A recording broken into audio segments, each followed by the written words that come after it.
Mas é o cara que olha pra frente, é o cara que tem alguma ideia de quando pega a O bola PP parece que buscar ligou fazer um o gol. botão do larguei, né?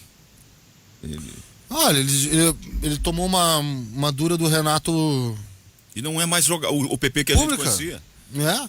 Agora, essa cantiflagem do Grêmio, ela é muito preocupante, porque é um time que anda em círculos, é um time que anda É como um limpador de para-brisa do carro, ele só vai pros lados, ele nunca vai pra frente. Só vai pra lá. Não, pra trás. Pra trás também. Dá uma Pra recuadinha. trás também, aliás, eu tenho uma coisa. E o cara estufa o peito pra recuar a bola pro goleiro, tipo assim, eu tô fazendo... Aliás, Fazendo meu trabalho. Tem um ponto forte que o Grêmio tinha.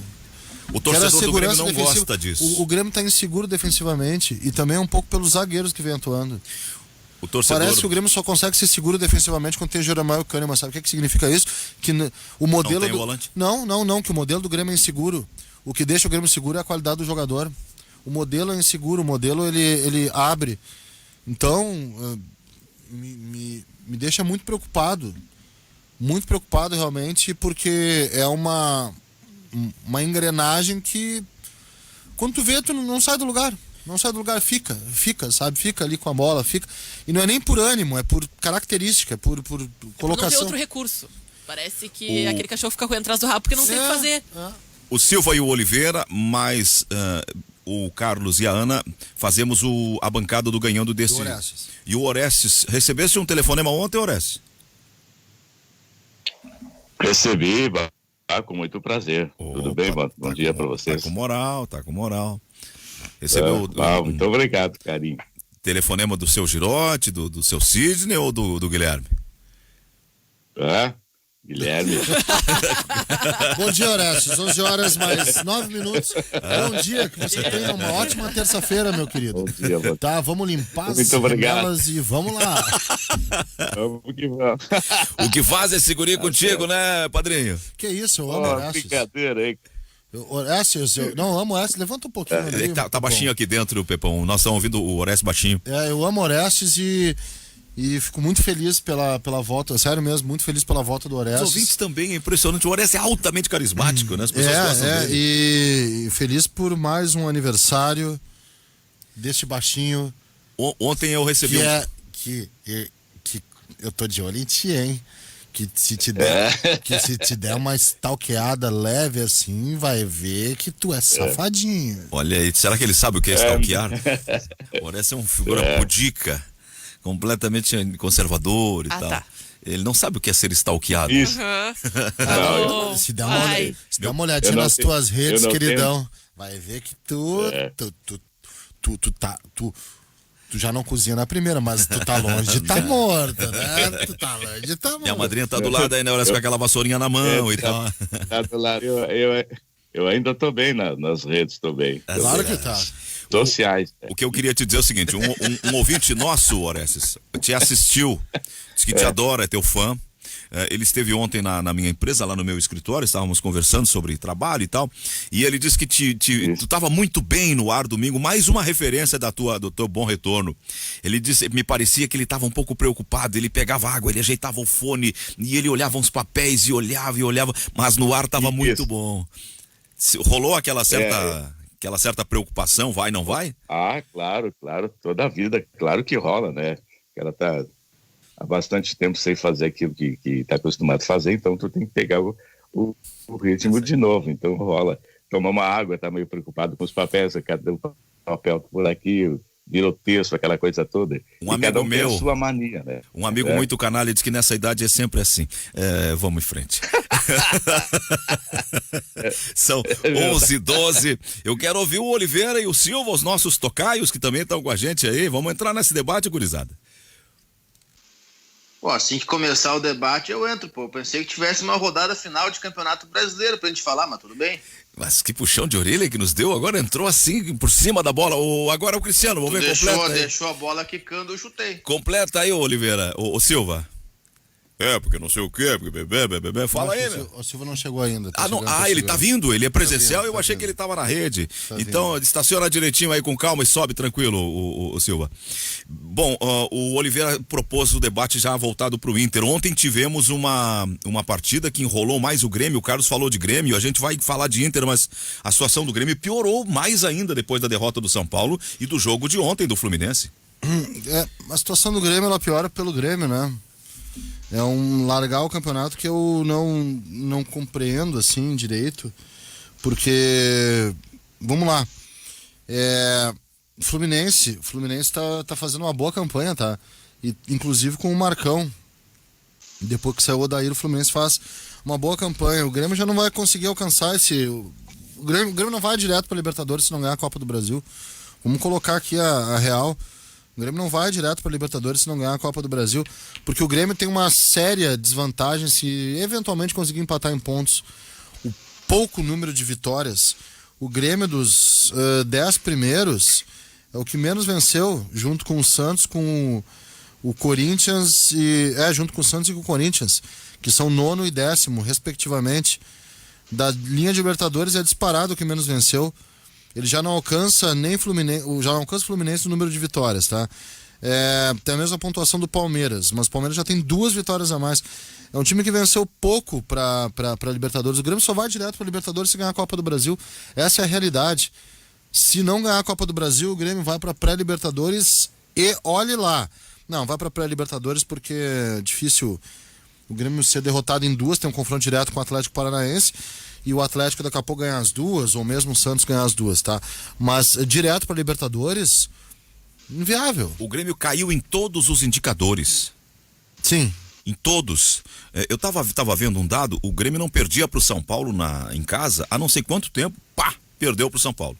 Ele tá quebrando marcas que eram suas razões de se vangloriar da equipe, da presidência, do técnico, de todo mundo. Marcas boas, ele tá perdendo. Ele foi melhor defesa do campeonato, era não sei o que, isso e aquilo, agora isso aí tudo tá ficando pelo caminho. O Grêmio já sofreu o mesmo número de gols, 39. O Grêmio vai terminar o Campeonato Brasileiro com mais gols sofridos do que jogos disputados, tá? Serão disputados 38 jogos, ele já sofreu 39 gols. É o mesmo número de gols sofridos do ano passado, isso com 2 rodadas a menos. O Grêmio já sofreu mais gols nesse campeonato do que sofreu nos campeonatos de 2018 e 2017. O último campeonato em que o Grêmio havia sofrido mais gols do que o número de jogos havia sido 2016, quando o Grêmio priorizou totalmente a Copa do Brasil naquela reta final, colocou o time em reserva, andou tomando inclusive goleadas nos jogos finais, porque ali já era campeão da Copa do Brasil e já estava ali andando para o Campeonato Brasileiro. O Renato, e o Zé Aldo falou que tem uma reunião hoje lá no Grêmio de cobranças muito forte, reunião que foi anunciada no domingo que aconteceria. O Renato ele tenta alguns discursos para desviar o foco e que são aqueles discursos assim de enganar bobo.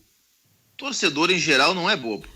Pode enganar alguns torcedores, pode enganar alguns da imprensa, mas a imprensa em geral não é boba. Tem alguns que são, mas em geral não. Torcedor também não é bobo. Também tem alguns que são, mas em geral não são. O Renato falou, por exemplo, que para o Grêmio ser campeão ou brigar por título tem que investir mais. Não, é mentira. O Renato está mentindo para o torcedor do Grêmio. O Inter, que é líder do Campeonato Brasileiro, investiu muito menos do que o Grêmio. Não foi menos, foi muito menos do que o Grêmio. O Santos, que tirou o Grêmio da Libertadores, nem sequer investiu, porque não pode contratar. Liberou contratar alguém lá por algumas horas, e o que o Santos conseguiu foi tirar o Laércio do Caxias, que estava aqui do lado, que o Inter também tinha tentado. E o Santos foi lá e levou. Foi isso que o Santos fez. De resto, o que o Santos fez foi o mesmo que o Fluminense fez, o Fluminense que está na frente do Grêmio no Campeonato Brasileiro, que foi investir na base. Eu vi os 2 jogos da rodada de ontem do campeonato. Eu vi o Fluminense às 6 e vi o Sport contra o Bragantino às 8. O Fluminense tocou 3 no Ceará. Os 3 gols do Fluminense oriundos de jogadores, marcados por jogadores oriundos de Xerém, que é onde fica a base do Fluminense. John Kennedy fez o primeiro, Matheus Martinelli, que é um projeto de grande jogador, tem 18 anos, é o meio-campista que tem, acho que não tem nem meia dúzia de jogos no profissional, jogando muito bem, 18 anos. Matheus Martinelli fez o segundo e Samuel fez o terceiro. Esses caras, é óbvio que eu estou guardando as devidas proporções, são no Grêmio o que poderia ser um Elias, por exemplo, que tem 18 anos e está no transição. Um Guilherme Azevedo, por exemplo, que quando joga 5 minutos no máximo. Vamos pegar até mais. Um Ferreira, que precisando ganhar do São Paulo, entrou aos 38 do segundo tempo. Mas vamos além. Um Darlan, por exemplo, que perdeu espaço no Grêmio para Lucas Silva e Tassiano. Quem explica o Darlan fora do banco de reservas para o Lucas Silva jogar e o Tassiano entrar no segundo tempo? Então esse é o ponto. O problema do Grêmio não foi falta de investimento, porque o Grêmio investiu. Não vamos entrar nessa balela que não teve investimento no Grêmio. Só em Thuram, Pinares e Diogo Barbosa, só nesses três foram mais de 30 milhões de reais. Só nesses três. Pinares, Thuram, Diogo Barbosa. Só nesses três, mais de 30 milhões de reais. Quanto é que o Grêmio gasta mensalmente com o Robinho? Com aquela leva do Cruzeiro, o Grêmio trouxe no começo do ano Robinho, Lucas Silva e Thiago Neves, que foi embora e hoje está no Sport. Quanto é que o Grêmio gasta por mês com seus goleiros veteranos? O Vanderlei, o Júlio César e o Paulo Vitor. Tem 3 goleiros veteranos. Nenhum resolve, mas tem 3 veteranos no gol. Então, assim, o problema do Grêmio não é falta de investimento. É que o Grêmio investe mal. E investe mal com base em indicações ruins do seu treinador. Aquela pergunta que desde domingo eu tenho feito, que eu fiz ontem no programa e que eu vou repetir hoje, ela não tem uma resposta. Qual das indicações do Renato para 2020 funcionou tirando o Diego Souza? Nenhuma. E tem uma contradição. Então o Grêmio tem que olhar para dentro deles, e perceber que lá no começo do ano, o Grêmio, e quando eu falo começo do ano, eu falo 2020. O Grêmio fez uma leitura de que o seu técnico estava certo e toda a comissão técnica estava errada. Então, tira preparador físico, tira preparador de goleiros, tira fisioterapeuta, tira fisiologista, tira nutricionista, até o assessor de imprensa tirou, tá? O técnico continuou. E os erros continuaram. Me parece que a resposta é muito clara de onde está o problema do Grêmio. E tem uma contradição aí, porque Esse número. Porque o Orestes, o falar. presidente naquela reunião que nós tivemos, ele anunciou: o Grêmio é dos poucos clubes brasileiros na temporada que alcança superávit. O Grêmio teve mais ganhos, teve mais receitas do que despesas. O Grêmio vai fechar o ano, o exercício de 20, com 23 milhões de superávit. Quer dizer, não foi falta de recursos para que a equipe alcançasse melhor aproveitamento. Isso aí foi dito, Orestes, perdão só entrar aqui. Isso aí foi dito porque o Renato é um ser humano que nunca admitiu um erro sequer na vida. Ele é perfeito, de acordo com a ótica dele. E de muitos torcedores também, né? Não é a primeira vez que ele joga pro investimento. Não é a primeira vez. Ele já jogou pra arbitragem, pro investimento, já jogou pro Não só pra arbitragem, mas acaso, complô, já jogou complô pro feito. complô, já jogou pra 300 mil coisas e não jogou pra aquilo que importa, que é o fato de que o trabalho dele, eu vou usar uma palavra bem forte assim, cara. Não vou usar essa palavra, é muito forte. Mas o trabalho dele me parece um trabalho assim, ó. Tô tentando achar um sinônimo. O trabalho do Renato é formidável. São 5 anos. Não. Aí eu tô falando 4 anos que fechou, Perdão. Sim. O presente do Grêmio, tá? O atual momento, o atual trabalho, porque seguinte, biografia é uma coisa, passado é uma coisa, o futebol ele não age de forma retroativa. O presente. O Renato é o técnico que faz menos com mais no Campeonato Brasileiro. O trabalho dele me parece, eu vou usar a palavra, azar, me parece um pouco preguiçoso, tá? Me parece um pouco o trabalho presente do Renato. Veja bem, parabéns, Renato, ganhou muitos títulos. Quem ganhou tantos títulos? Ninguém ganhou tantos títulos. Tá numa final de Copa do Brasil com diversas circunstâncias que levaram o Grêmio a essa final de Copa do Brasil. Muita sorte, Renato é um cara que nasceu pra não lua dá mesmo. pra sintetizar nele, né? Eu não tô Zé, talvez dê. vou te dizer porque... Talvez dê porque o time do Grêmio é bom. Mas olha só, tá? Vamos pegar um conjunto das coisas, tá? Tu não concorda que o Grêmio ou não concordas que o Grêmio é um time que tem uma defasagem física? Parece latente isso. Ok, obrigado. Tu não concordas que o Grêmio é um time que tem dificuldades táticas? Tem dificuldade de reação, tem dificuldade defensiva. Perfeito. Tem dificuldade de competir, de explosão. Logo, é possível... De intensidade. Tu não concordas que a gestão do Romildo é boa? Financeiramente, sim, é ótima. Em termos de organização mas é o que também. diz respeito também. Em termos de organização também, correto? Logo, dá pra sintetizar no Renato. Mas quando o Grêmio foi campeão, tinha mérito pra Fernandinho, tinha mérito pra Arthur, Pra tinha Renato. mérito pra Luan, tinha mérito pra Porque todo a vida mundo. é assim. E agora a culpa é só do Renato. Não. O mérito maior do Grêmio campeão também é do Renato. Também é do Renato. Veja bem, Sim, mas e assim é a vida. Mas uma coisa não apaga a outra. As coisas mudam. Não, O que é bom em 2016 não vai ser bom para sempre. Exatamente. O que é ruim em 2020 não vai ser ruim para sempre. Eu acho o Renato um bom técnico. Eu acho o Renato um dos grandes técnicos da história do Grêmio. O 2016 do Renato foi excelente. O 2017 do Renato foi excelente. O 2018 do Renato foi muito bom. O 2019 foi de razoável para ruim. E o 2020 é ruim. O que não quer dizer que ele é um mau técnico, ele é um técnico ruim. Quer dizer que o trabalho esse ano está ruim. Por que é que está ruim? Bom, vamos parar e vamos discutir. Não teve investimento? Não é por isso. Não é por isso. Em outros anos, o Grêmio conseguiu mais retorno com menos investimento. Times que estão na frente do Grêmio, como o Fluminense e o Inter, investiram menos e estão jogando mais. Logo, não é investimento o problema. O time do Grêmio é ruim? Não é ruim.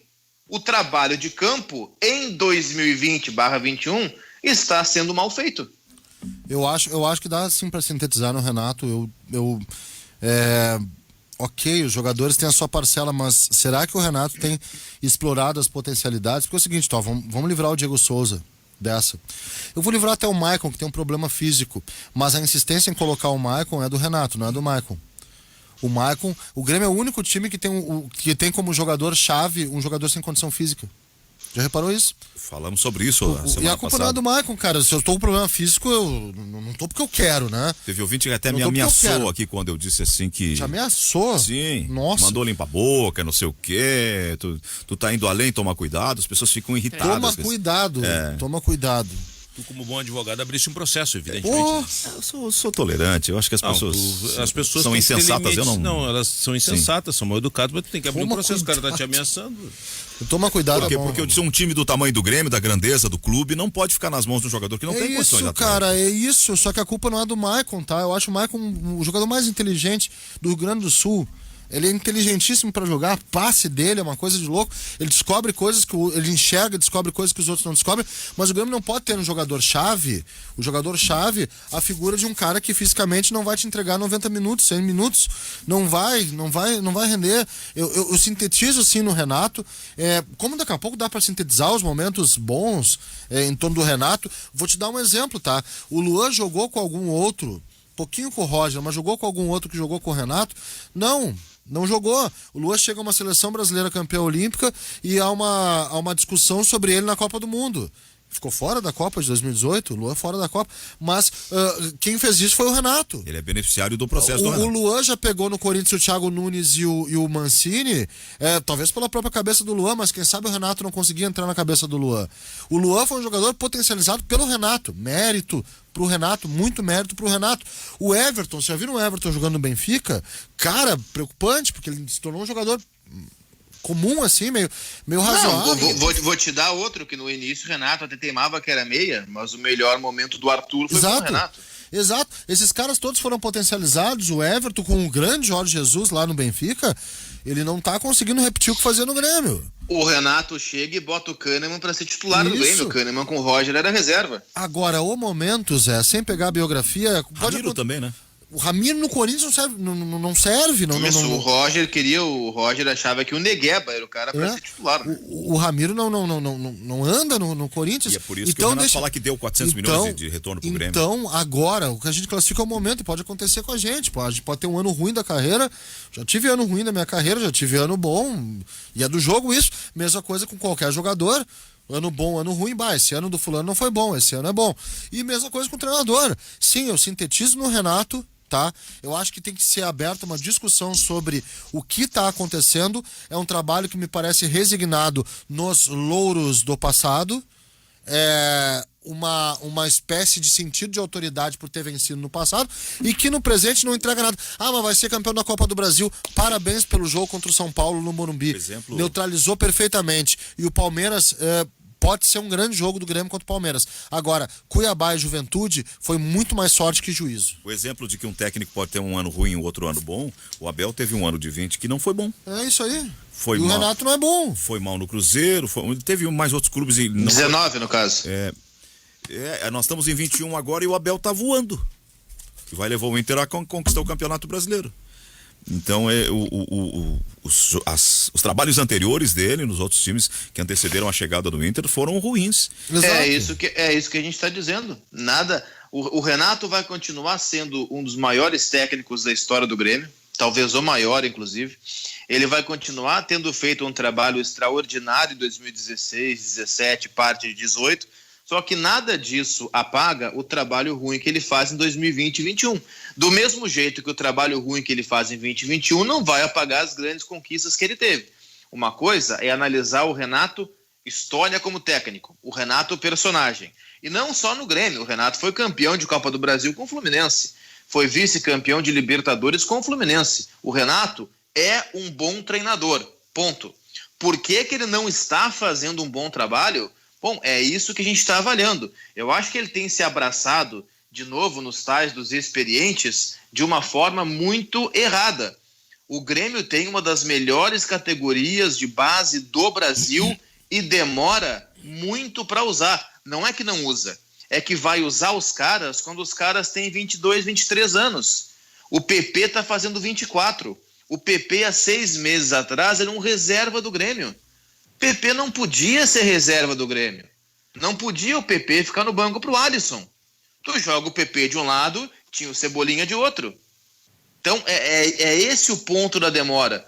O Renato elogiou o Botafogo naquela vitória de 5-2, porque tem um menino de 16 anos, que é o Matheus Nascimento, e que é de seleção brasileira, e que é um fenômeno. Para mim, vai ser titular da seleção brasileira quando tiver 20, 21 anos, como se ele fosse, 16 anos, fenômeno. Realmente ele é um fenômeno. O Grêmio também tem fenômenos na sua base com 16, 17, 18 anos que com o Renato nunca vão jogar, a não ser que façam 22, 23. Então aí, para mim, é um dos principais pontos em que o Renato erra. O Grêmio tem peças para formar um time melhor e o Grêmio tem condições de grupo para jogar mais do que está jogando. Marcou 11h30 o sinal, nós atropelamos o Oreste, ele acabou não falando, não sei se já não ficou meio vencida a fala do Oreste. Não, eu só quero... O Oliveira, no início da fala dele, ele falou sobre os gols que o Grêmio vem levando, realmente uma série de muitos gols. Isso aí se deve a de que o Renato não pode contar, na maioria dos jogos, com o Jeromel e com o Kahneman, por expulsões, por lesões, por cartões, etc. e tal, e pela qualidade dos goleiros, que, na minha opinião, é mediana, deveria ter mais... os jogadores que substituem, principalmente o meio da zaga, não são bons? Aí eu acho que todas as hipóteses elas têm a sua verdade. Quando o Jeromel não joga, cai muito o Grêmio de produção. Depois que o Jeromel se machucou, o Grêmio sofreu 14 gols em 5 jogos. Isso é muita coisa, Desde que o Marcelo Groi saiu, o Grêmio não tem um goleiro confiável. Eu falei isso quando o Vanderlei chegou e repito, Vanderlei e Paulo Vitor são goleiros do mesmo nível, eles vão salvar numa quarta e entregar no domingo porque eles são irregulares, e aí entra outra questão do Renato. Primeiro porque foi o Renato quem bancou o Paulo Vitor ano passado, ou retrasado, e foi o Renato quem bancou o Vanderlei para esse ano. Outra observação para fechar antes do intervalo, se você não tem um Jeromel ou não tem o Kahneman, cabe ao treinador fortalecer o sistema defensivo. Não pode jogar do mesmo jeito tendo Jeromel e Kahneman e jogar do mesmo jeito tendo Paulo Miranda e Rodrigues. Não pode. Se a qualidade muda, o jeito de jogar também tem que mudar. E o Renato, ele vive numa obsessão cega por tentar repetir em 2021 o que o Grêmio fez em 16, 17. Não vai repetir, porque os jogadores não são os mesmos, aqueles que são os mesmos estão 5 anos mais velhos. é outra coisa. O Maicon em 16 é diferente do Maicon de 21. Jeromel e Kahneman de 16 são diferentes de Jeromel e Kahneman de 21. E o futebol mudou. Não adianta querer reproduzir o que fez em 16 e 17. Não vai funcionar. E não está funcionando. Eu uso uma filosofia que o meu querido amigo Cristiano Silva chama de segura o balanço. Então eu sou mais suave, eu vou mais na doçura, na mansidão, vou mais na leniência em relação ao Renato, porque esses anos todos me ensinaram assim que o torcedor, que é o alvo das nossas observações, o ouvinte, que é o ouvinte torcedor, se o Renato ganhar a Copa do Brasil, ele abraça o Renato e se volta contra o Zé Aldo. Então eu vou, como eu não sou comentarista, eu sou narrador, eu vou mais no Veja Bem, vou mais na política. Mas tu não vai deixar de dar a tua opinião com medo de torcedor, claro, né, Zé? Claro que não, tem momento que eu digo assim, o Grêmio não pode com a grandeza que tem, dependendo do jogador que atleticamente não tem condições de jogar 90 minutos, o Grêmio tem que encontrar outras alternativas, nós já discutimos sobre isso, eu vou Só que eu pontualmente. acho que tu coloca um ponto bastante importante, que é o fato de que se ganhar o título também não vai de alguma forma anular as nossas críticas. As críticas continuam, porque os jogos, o brasileiro demonstram um time que não sabe lidar com a regularidade dentro de campo. Tudo bem que no mata-mata possa ser decisivo, possa ter novas estratégias, só que essas estratégias, quando a gente fala de um profissional competente com o tamanho da instituição, com o tamanho do Grêmio, por mais que o Renato seja ídolo, ele não vai deixar de ser ídolo se sair, se negociar, porque precisa oxigenar, mas ele não mostra estratégias definitivas para lidar com esse tipo de competição. E o Grêmio precisa estar em todas as competições com alto nível pelo que tem de investimento. Eu acho que é aquela coisa, parece que se ganhar a Copa do Brasil vai excluir todas essas críticas, vai excluir todos esses problemas. Não, eles vão persistir na outra temporada. E como é que vai ser a situação? Sabe, acho que planejamento também a gente trata, claro, um título é o mais importante dentro de uma boa temporada, é sinônimo de sucesso, mas ao mesmo tempo não quer dizer que está tudo bem. Ganhar título não quer dizer, não, então tá ótimo, o Renato segue, tudo tá uma maravilha. Mas assim, Ana, o Rafael Bandeira dos Santos falava em futebol é muito dinâmico. Vamos tentar, tem muitos cenários para a gente visualizar, para a gente projetar. Imaginemos um cenário em que Renato ganha a Copa do Brasil, o para trás ele convalida porque ele terá vencido o Gauchão. Eu respeito essa coisa do resultadismo. O resultadismo tem um poder de influenciar a cabeça das pessoas. Eu, por exemplo, acho o trabalho do Roger no Grêmio maravilhoso, mas ele não teve grandes resultados. Então há quem questione duramente o Roger. E não é o Cristiano até não... Mas eu tô falando entre os torcedores do Grêmio, sim. Entre a opinião da crítica, entre a opinião do público. Há muitos céticos em relação ao Roger, por quê? Porque ele não teve títulos, grandes títulos, mas ele deixou o Palmeiras na melhor campanha quando saiu de lá, ele foi campeão mineiro, deixou o Galo bem também, ele fez trabalhos de base muito bons, então eu defendo o Roger, mas eu respeito o resultadismo pelo seguinte, se o Renato ganhar a Copa do Brasil, ele, repito, convalida tudo que de errado tenha feito em 2020, que está terminando agora, e ele pode se reinventar para 21, e aí a gente fica, a nossa, se a crítica for muito sem volta, não tiver uma fresta na porta para retornar, a gente vai ficar com a crítica da crítica nos destruindo. Então eu sempre faço essa ponderação, que pode ter uma margem para a recuperação do Renato. Porque ele já demonstrou isso, ele já se reinventou em algumas outras temporadas. Mas neste momento, a radiografia de agora, diria o seguinte: presidente, Renato deve ser trocado por um outro, ele não está conseguindo mais criar, não está conseguindo mais inovar, não está conseguindo mais encontrar apoio dos jogadores, a leitura dos jogadores, as orientações do Renato já não surtem mais efeitos. Então essas coisas, ou a leitura não surte mais efeito, essas coisas é que eu observo. Mas isso o tempo vai nos respondendo. Por isso que eu fico meio atrelado a essas dúvidas que tenho.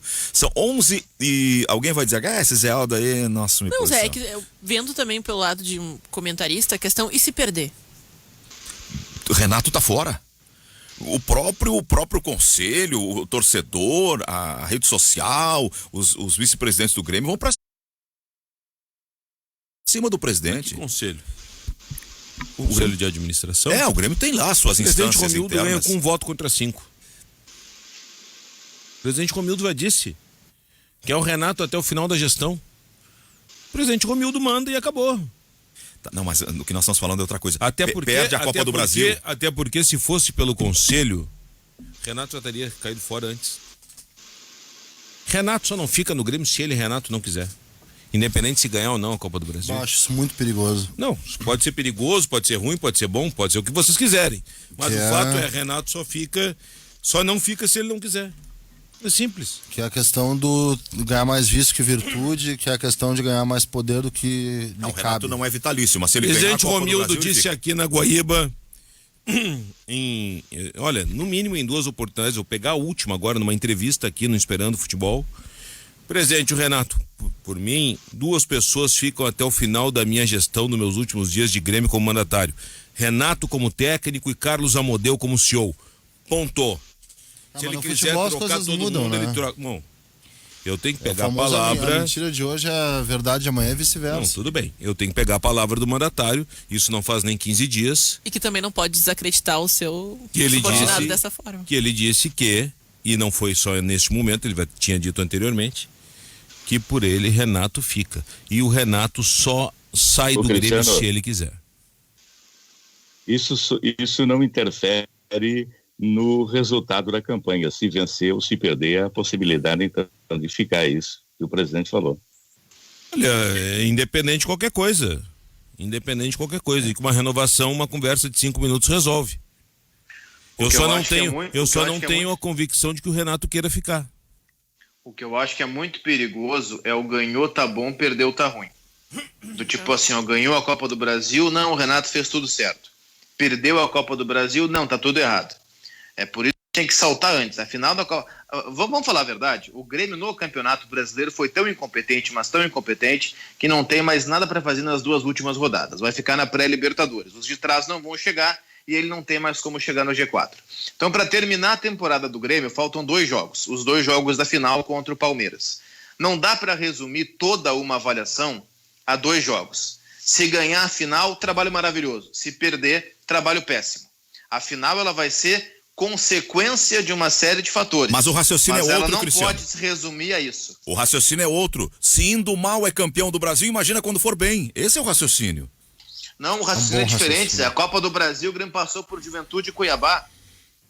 Passou pelo São Paulo com todos os méritos que já foram dados aqui no programa de um time que soube se portar contra o São Paulo e foi talvez o grande momento do Grêmio na temporada.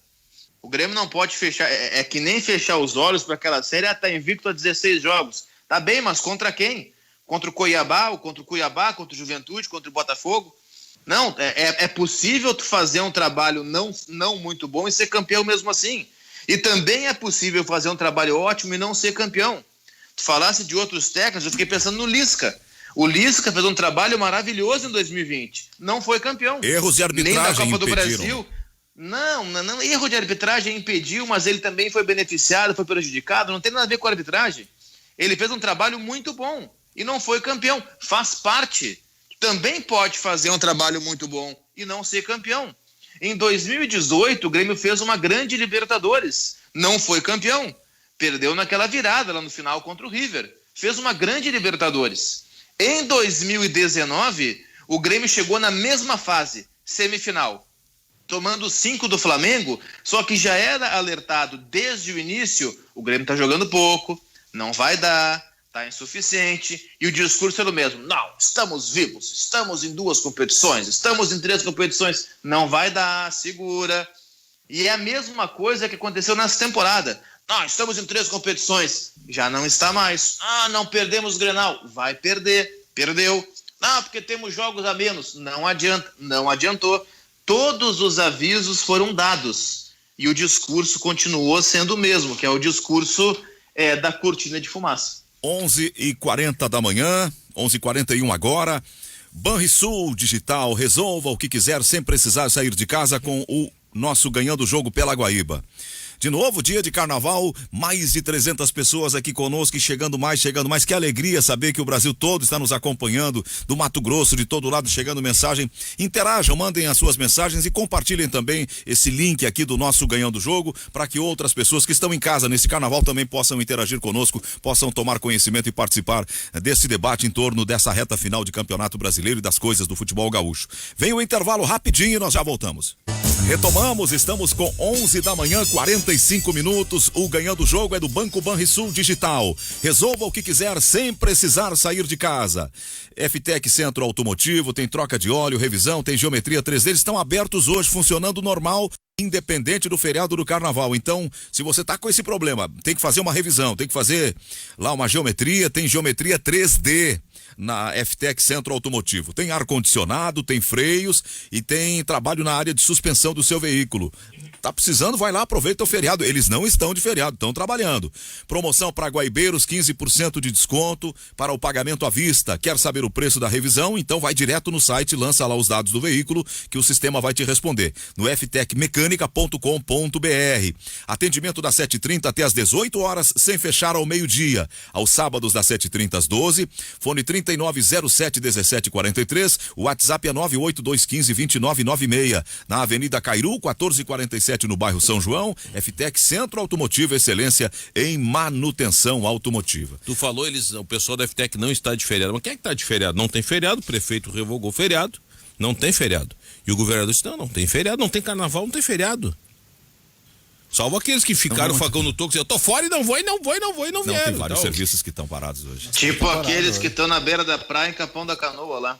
Esses aí, além de eu considero como criminosos, né? Porque eles estão espalhando o vírus de uma pandemia. Eles estão cometendo um crime. Quem comete crime é criminoso. Esses imbecis aí, isso aí tinha que a polícia ir lá e dispersar. O Cristiano, o cara que tá na praia nesse momento, tá lotado de gente, o pessoal sentadinho na sua cadeirinha, perto do seu... Esse cara pensa na pandemia? Esse cara não pensa. Posso estar prejudicado? Ele procura isso, né, cara? Ele não pensa. Ele é um idiota, um imbecil. Eu não sei por que vocês dão risada. De repente vocês gostariam de falar o que eu estou falando, mas não tem dedos e tal. Para mim, o que eu penso ele é um idiota, um imbecil, tem uma pandemia. Já matou mais de quantas mil pessoas a pandemia? 240 mil. Pelo mundo. Tem uma noção do número pelo mundo? Milhões, cara. Mais então, 1 milhão de pessoas. A pandemia matou no mínimo 2 Porto Alegre. Não, o brabo é o seguinte, cara, ou matou toda a população de Porto Alegre e Campinas. Pra botar assim. O brabo é o seguinte, o problema não é o cidadão estar na praia em si, eu acho que todos nós adoraríamos estar na praia também. A questão é o seguinte, olha a extensão territorial do nosso litoral. Precisa ficar no mesmo quadradinho, um encostado no outro? Não, isso é importante tu frisar, porque eu não tô chamando... No mesmo quadradinho? Eu não tô chamando de imbecil idiota quem tá na praia, tô chamando de imbecil idiota e criminoso aquele que se aglomera, que nem as imagens que vimos em Capão da Canoa, que nem aconteceu em Xangri-Lá, que nem aconteceu em Atlântico, porque além de aglomerar num momento de pandemia, emporcalha toda a praia. Vocês viram como é que ficou a praia depois que o pessoal saiu? Eu acho muito engraçado, cara, para não dizer trágico, assim, aquelas placas que tem proibido cachorro na beira da praia, porque suja, não sei o quê. Eu acho que a praia ia ficar muito mais limpa se tivesse só cachorro e sem ser humano na beira da praia. Ia ficar muito mais limpo. Agora, só uma coisa importante, tá? Aí eu vou entrar em outro aspecto, até de religião e tal, é polêmico demais, mas vamos lá. Dia 2 de fevereiro, Navegantes, Iemanjá, aquela coisa toda, ficou proibida a utilização ou a aglomeração em beira da praia, né? Porque ia sujar e tal. E aí no carnaval foi liberado. Não, eu concordo com o veto no dia 2 de fevereiro do governador. Só que tinha certo. que vetar agora também. Mas só que agora, deu uma afrouxada na rédea. Até porque se vetasse agora, até porque se tivesse veto agora, liberaria por lei a polícia para chegar e para intervir nesse tipo de aglomeração. Mas vamos lá, né? Enfim, não adianta. A verdade é que não adianta nada se falar, se debater, vai só. Enfim. E eu sei que vocês já fizeram a saudação, hoje é dia do repórter, né? Não fizemos. Não fizeram? Como eu cheguei atrasado, hoje, 16 de fevereiro, é o Dia Nacional do Repórter. Então, parabéns para mim, muito obrigado. E pra Ana, que é repórter também. Aqui não é dia do comentarista, não dá parabéns pro comentarista. Dia do narrador também darei dia do narrador, mas dia do repórter, que é aquele que mete o pé na lama mesmo, que vai lá, mete a mão na cumbuca, o verdadeiro, né?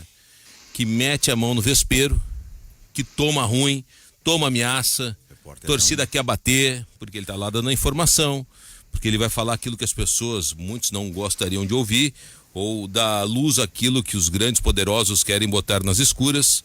Então, dia do repórter, 16 de fevereiro, muito obrigado.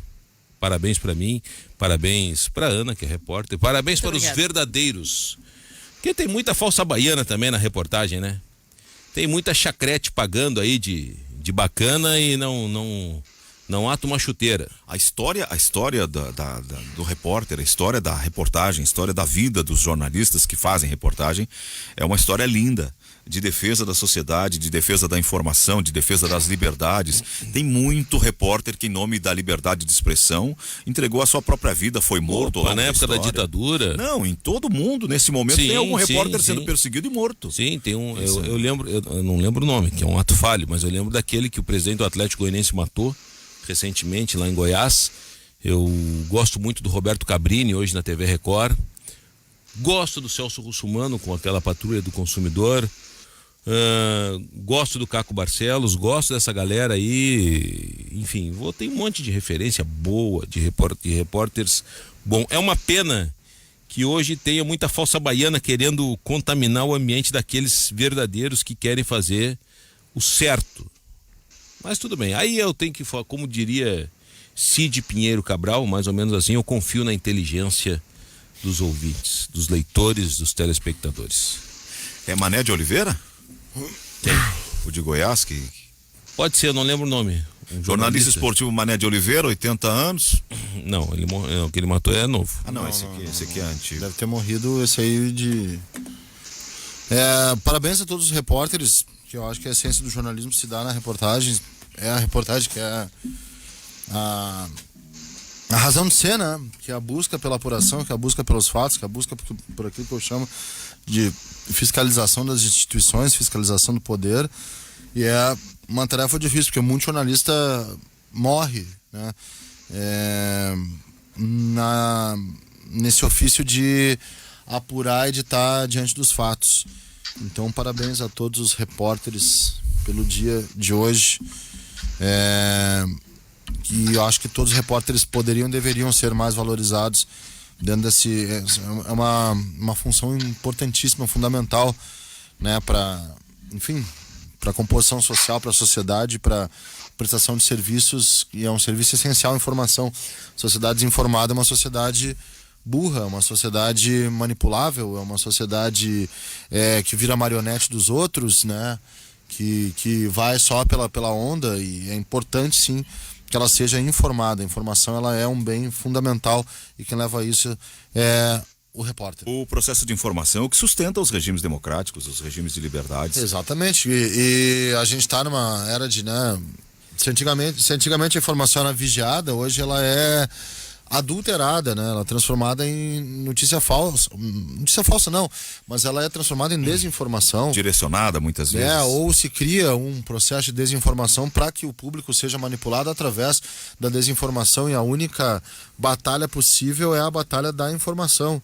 Em regimes autoritários isso é diferente, né? A informação, ela é bloqueada, existe um obstáculo, ela é eliminada. No atual momento, nesse momento de pós-verdade, ela é adulterada e transformada em desinformação para que os outros acreditem nisso como se fossem verdades, e costumam acreditam bastante em muita notícia que não existe, muita coisa que não existe, hoje até de forma industrial, né? Não é mais de forma artesanal, é de forma industrial. Existem indústrias de desinformação pelo mundo. Todo repórter é jornalista, mas não são todos os jornalistas que obrigatoriamente são repórteres. É Eduardo Ramos Jordão, o cara de Goiás? Não lembro o nome. Tô tentando te ajudar. Ores. Ô, Cristiano, quero enviar um grande abraço ao Cristiano, que é um repórter consagradíssimo, grande amigo, grande repórter, não só consagrado aqui no Rio Grande do Sul, mas em todo o Brasil.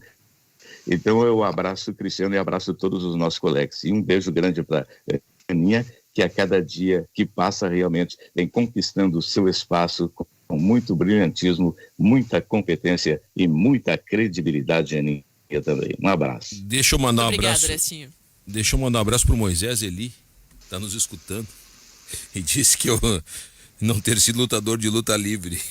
E eu botei, mas por quê? Ele disse, tu dá no meio.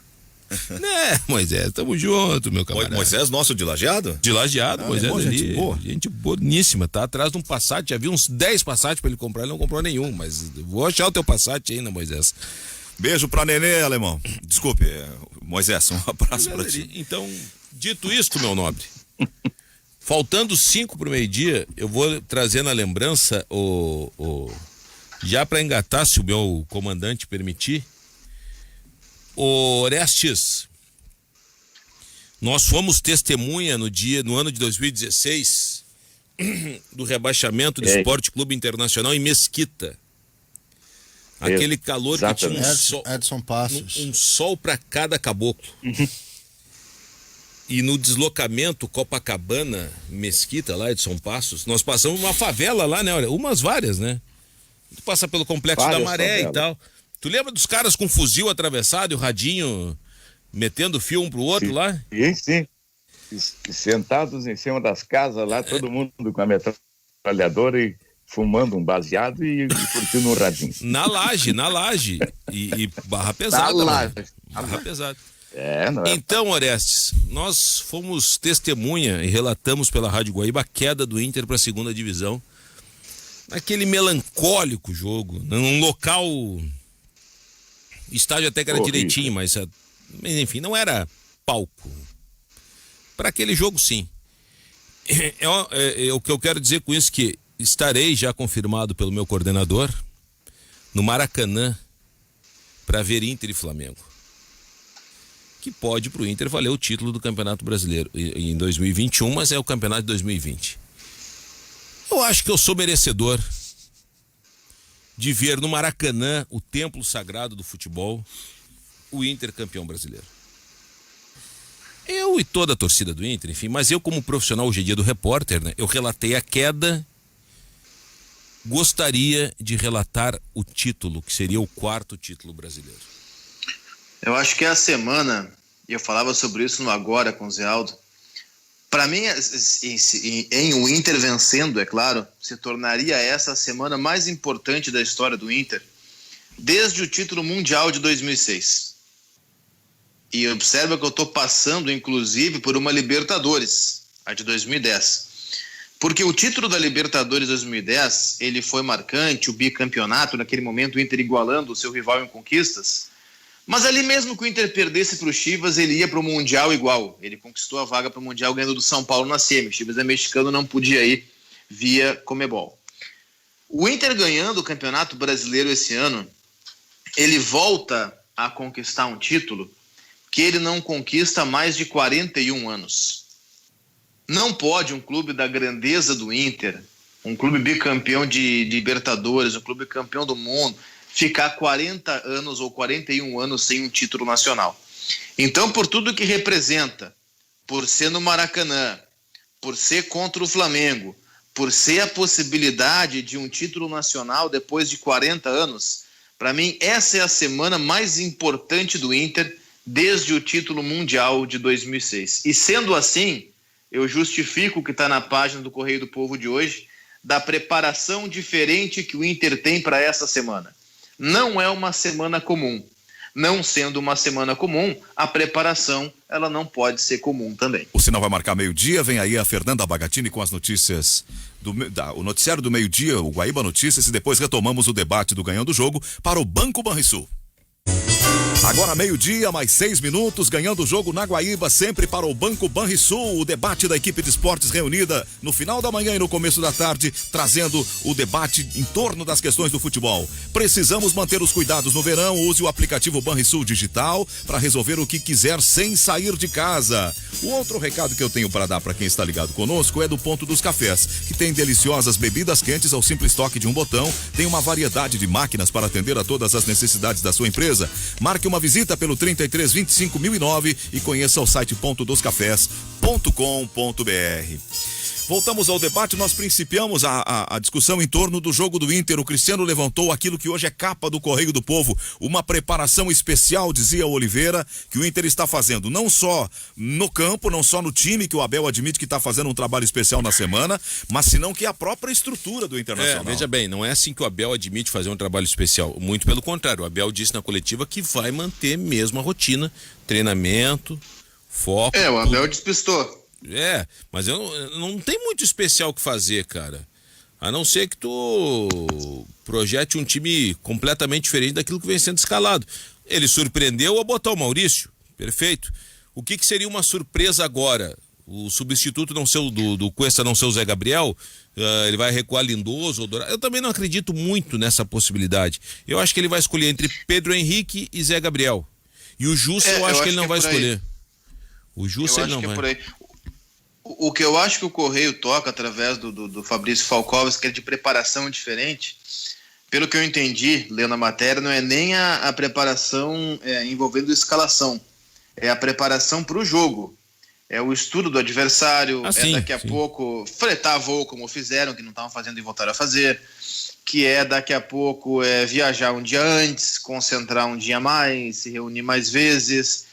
Daqui a pouco, não sei, eu estou supondo aqui uma série de coisas. Daqui a pouco, se o padrão analisar adversário na sala do vídeo uma vez antes do jogo, daqui a pouco se faça 2 ou 3, como é o Flamengo, é decisivo. É uma final, na verdade, né? Se o Inter ganhar, é campeão brasileiro. Se o Inter empatar ou perder, ainda pode ser campeão na última rodada, mas se ganhar, é campeão brasileiro agora. Se o Inter ganha domingo, dá férias para os caras segunda-feira e vai um abraço. Bota o Sub-15 a jogar domingo e ninguém tá nem aí. Então, é um jogo importante e por conta disso, dessa fundamental importância, é justificável que tenha uma preparação especial. O Abel, na verdade, ele despistou, né? Ele, na verdade, usou um discurso externo que não corresponde na prática. O que tá bem, não condeno, eu acho que é por aí mesmo. Eu acho que eu acho que é mais ou menos por aí, diga. É o seguinte, com respeito ao Abel, o psicológico, o mental do jogador também deve ser trabalhado para a decisão de domingo. Claro, mas para mim a preparação especial tá aí. O Inter não pode entrar para jogar mais um jogo de Campeonato Brasileiro. O Flamengo vai jogar a final. Se o Flamengo vai jogar a final, o Inter tem que jogar a final também. É isso? Talvez tenha sido esse mental que faltou. E aí, por favor, gente, é óbvio que eu não estou comparando o esporte com o Flamengo, né? Eu acho que nem o mais lunático torcedor do esporte faria isso. Eu estou falando de mentalidade. O Inter entrou para jogar contra o Sport, para jogar mais um jogo de Campeonato Brasileiro. O Sport entrou contra o Inter para jogar a final de Copa do Mundo. Ontem eu vi o Sport contra o Bragantino, um horror, 0-0, um jogo terrível. Esse Sport ganhou do Inter no Beira-Rio, não pode? Ali pesou muito a mentalidade. Eu acho que é essa mentalidade que o Abel tem que trabalhar. O Flamengo vai jogar a final de Copa do Mundo porque é final de Copa do Mundo. Então o Inter tem que jogar a final de Copa do Mundo também. E ainda do outro lado da moeda, né, o Rogério Ceni, depois do enfrentamento contra o Corinthians, disse que o Flamengo não entra, por óbvio, por empate, porque não é o estilo do Flamengo. O Flamengo nunca entra com essa mentalidade. Compreende que é importantíssimo entrar também pensando que é uma final, que será o último jogo da temporada, como vem pensando em todos os jogos, e volta a treinar o elenco hoje, inclusive, né, com resultados já de exames de imagens feitos pelo Arrascaeta e pelo Gabigol. Mas ele disse, enquanto os outros, né, terão folga, no caso, né, os atletas terão folga, ele já começaria a preparação técnica de horas e horas e horas de análise de vídeos, de características de jogadores individuais, porque ele não descarta alterações por causa do estilo de jogo do Internacional.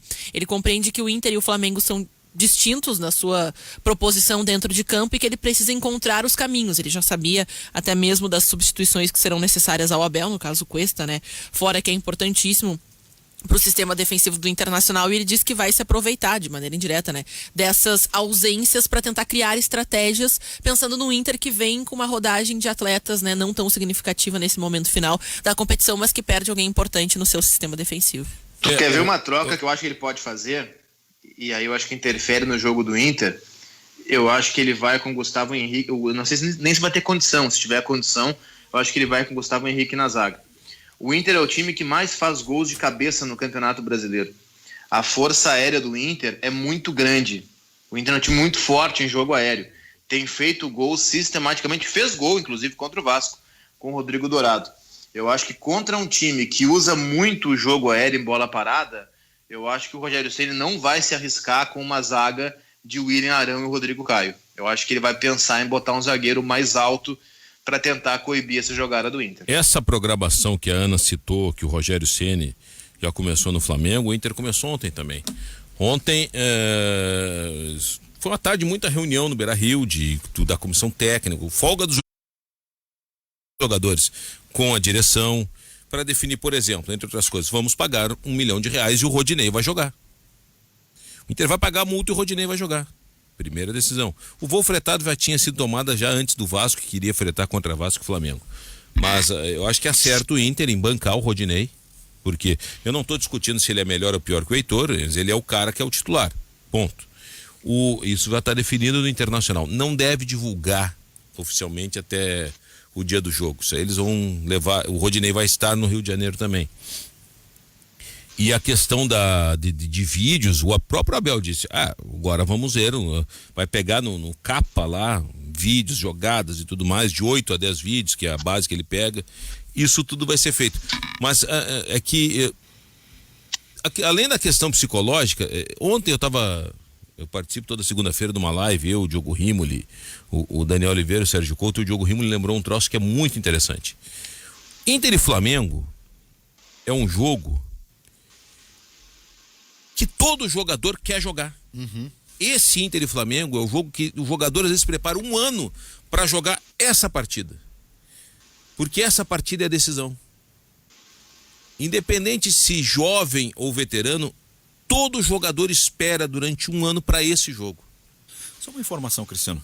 Depois eu dou, pode concluir. Eu nem sei mais o que eu estava falando. Enfim, todo jogador espera para jogar esse jogo. Independente se Zé Gabriel, se Pedro Henrique, se Lindoso como zagueiro, se Yuri Alberto no ataque, se o Rodrigo Dourado, que caiu com o Inter, voltou e pode ser. Imagina, cara, pro Rodrigo Dourado, capitão, ele caiu com o Inter, se machucou, voltou, se machucou e pode erguer a taça do Campeonato Brasileiro. Então, esse jogo tem, além de tudo que é o Inter e Flamengo, o ingrediente que vale o título.